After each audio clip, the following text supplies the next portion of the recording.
Hello students, how are you all? I hope you are all fine and your study is going well. Students, today we shall discuss about the economics chapter number 3, money and credit. We were just learning about in the previous videos. Now today we shall study the next point about that two different credit situation.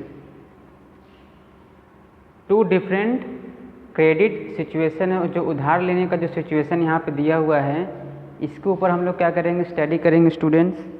So this is a part 5 of this video. Okay, now number 1 is that festival season. 2 हैं, 1 करके मैं आपको समझाऊंगा. यहाँ पे देखिए क्या है, जैसा कि क्रेडिट की बात की गई है, लोन उधार जो हम लेते हैं, तो जब कोई लोन देता है, चाहे वो आप आगे मैं पढ़ाऊँगा, फॉर्मल इनफॉर्मल दोनों होते हैं. जब कोई लोन देता है तो आपसे कुछ आपके पास क्या प्रॉपर्टी है, ये आप वो क्या कहता है, डिटेल लेना चाहता है कि इन केस आप यदि ये टाइम पर लोन न दें तो मैं क्या करूं, उनकी प्रॉपर्टी से जो मेरा पेमेंट है इंटरेस्ट प्लस वह मैं ले लूं. ठीक है ना, तो लोन इसीलिए देते हैं. तो यहाँ पर जो देखिए लोन जो है, कोई ज़रूरी नहीं है कि यह खरा ही उतरे. कभी कभी लोन हम लोग ले लेते हैं लेकिन दे नहीं पाते हैं, इसका नुकसान हमें भरना पड़ता है. तो चलिए देखते हैं यहाँ पर क्या है. एक एग्जाम्पल के रूप में यहाँ ये टॉपिक को हम समझने की कोशिश करेंगे. चलिए ठीक है ना. So number 1 is there, it is a festival season. Festival माने जो त्यौहार का मौसम होता है ना, this is called the festival season. Festival season का महीना है 2 months फ्रॉम नाउ, आज से 2 महीने बचे हुए हैं. एंड द शू मैन्युफैक्चरर, जो शू मैन्युफैक्चरर है, जूते बनाने वाले हैं, उनका नाम है सलीम. ठीक है ना. Salim has received an order. Salim एक व्यक्ति हैं जो क्या बनाते हैं, शू बनाते हैं. उन्होंने क्या एक ऑर्डर मिला है. क्या ऑर्डर मिला है? From a large trader in town. Town में, कस्बे में रहने वाले एक बड़े व्यापारी हैं. ठीक है ना. उन्होंने क्या किया है, उन्होंने सलीम को ऑर्डर दिया है. क्या दिया है? For 3000 pairs of shoes to be delivered in a month time. माने जो 2 महीने का टाइम बचा हुआ है, शहर कस्बे में रहने वाले जो एक बड़े व्यापारी हैं, वो क्या किए हैं, वह सलीम को क्या दिए हैं, ऑर्डर दिए हैं कि मुझे 3000 क्या चाहिए, शूज़ चाहिए. ठीक है ना. इतने महीने में आपको क्या करना है, मुझे देना है. तो यह ऑर्डर को सलीम ने क्या किया था, एक्सेप्ट कर लिया, रिसीव कर लिया है. उन्होंने कहा ठीक है भाई, मैं आपको जो टाइमिंग बचा हुआ 2 महीने का, उस 2 महीने के अंदर मैं क्या करूँगा, आपको 3000 शूज़ बनाकर मैं आपको डिलीवर कर दूँगा. ये एग्रीमेंट हो गया. ठीक है ना. लेकिन यहाँ पर सलीम के पास क्या समस्या है, सलीम के पास पैसे कमी है. लेकिन उसने क्या किया है, उन्होंने ऑर्डर ले लिया. अब वो सोच रहे हैं कि मैं लोन लेकर क्या करूं, मैं लोन लेकर इसको पूरा करूं, इस ऑर्डर को. ठीक है. इसके लिए सलीम जी ने क्या किया, कई तरह की नीतियां अपनाते हैं. चलिए देखते हैं क्या है. To complete productions on time, माने प्रोडक्शन कंप्लीट समय पर हो, उसके लिए सलीम ने क्या किया, Salim has to hire a few more workers for stitching and pasting work. माने सलीम ने अपने काम को शुरू करने के लिए उन्होंने वर्कर्स की ज़रूरत पड़ी कि जो स्टिचिंग, सिलने का काम करे और उसे पेस्टिंग का काम करे. ठीक है ना. ये तो काम जुगाड़ उनका हो गया. अब यहाँ पे बात आती है पैसे की. तो सलीम क्या थे, सलीम ने सोचा कि मैं क्या करूँ, कुछ लोन ले लूँ. जैसे लोन, उन्होंने सोचा कि लोन मैं किसी व्यापारी से ले लूँ या बैंक से लोन ले लूँ. कुछ व्यापारी से लोन ले लूँ, कुछ बैंक से लोन ले लूँ, या कहीं और से ले लूँ. ठीक है ना. उन्होंने 2-3 तरीका अपनाया जिसके माध्यम से उन्होंने उनको लोन मिला, ठीक है ना।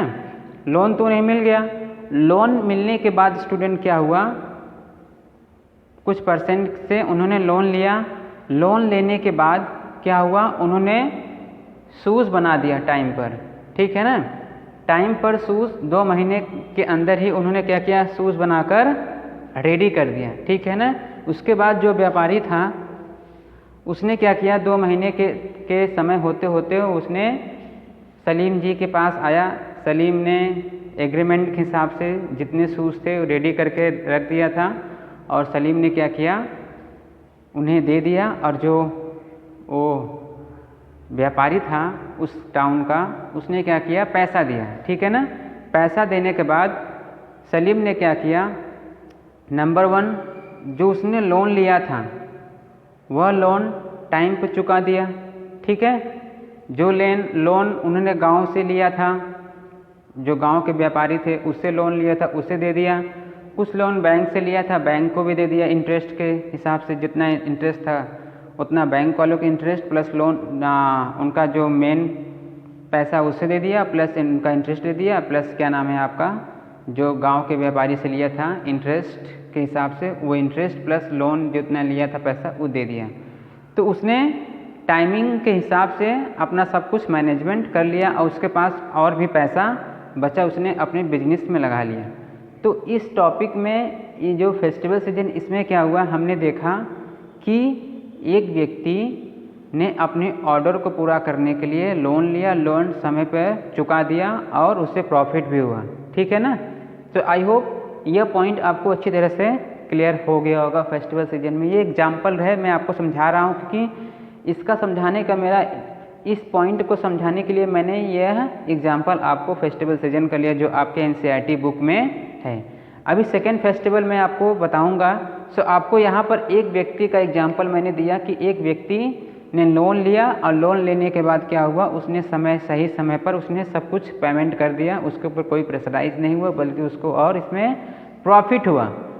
तो लोन का इसका फ़ायदा हुआ, लेकिन कोई ज़रूरी नहीं है कि लोन सभी व्यक्तियों के लिए अच्छा है, ठीक है ना। तो आई होप यह आपको समझ में आ गया। ये क्योंकि यहाँ दिया है 2 डिफरेंट क्रेडिट सिचुएशन, माने जो 2 अलग अलग जो हम लोन लेते हैं, क्रेडिट उधार लेते हैं, उसका क्या परिस्थितियाँ हैं, ठीक है ना। तो आई होप ये आपको समझ में आ गया होगा। नेक्स्ट हम पढ़ेंगे सेकेंड वाला, ठीक है।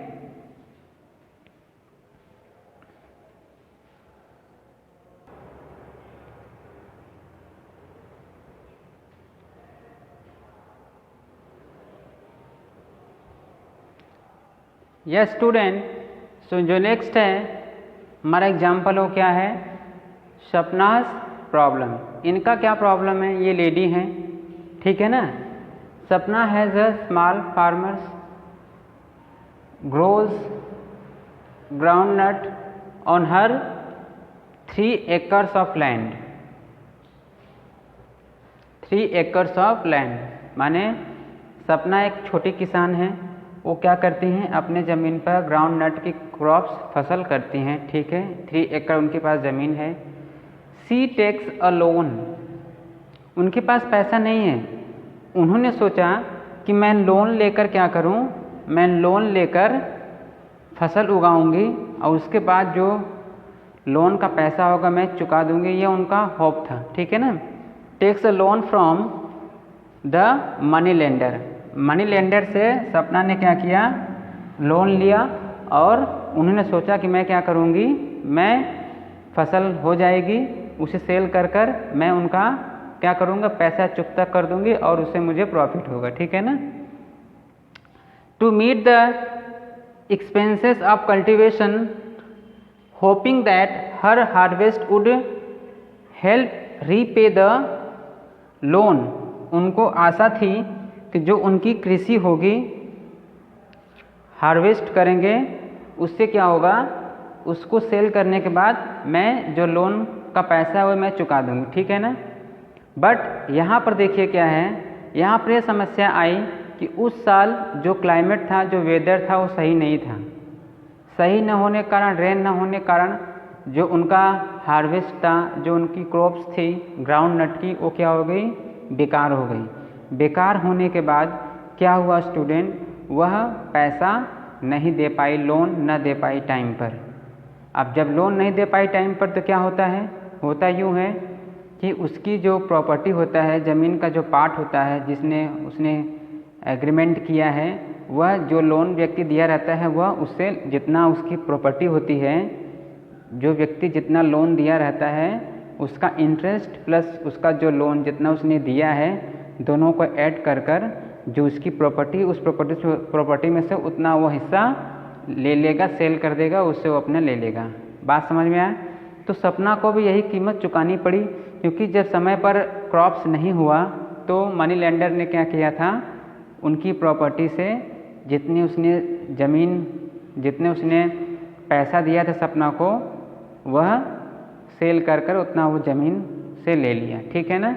अब देखिए, फर्स्ट में हमने पढ़ा कि सलीम नाम के एक व्यक्ति हैं जो उन्होंने क्या किया, सही टाइम पर लोन चुका दिया और उससे उनको प्रॉफिट हुआ। लेकिन इस महिला के साथ ऐसा नहीं हुआ, इनके साथ प्रॉब्लम्स आई। ठीक है ना? तो दो सिचुएशन हमने देखा, लोन सही भी है गलत भी है। दो परिस्थितियों में हमने देखा, तुलना करें दो परिस्थितियों में, एक के लिए सही है तो एक के लिए ख़राब हो गया। ठीक है ना?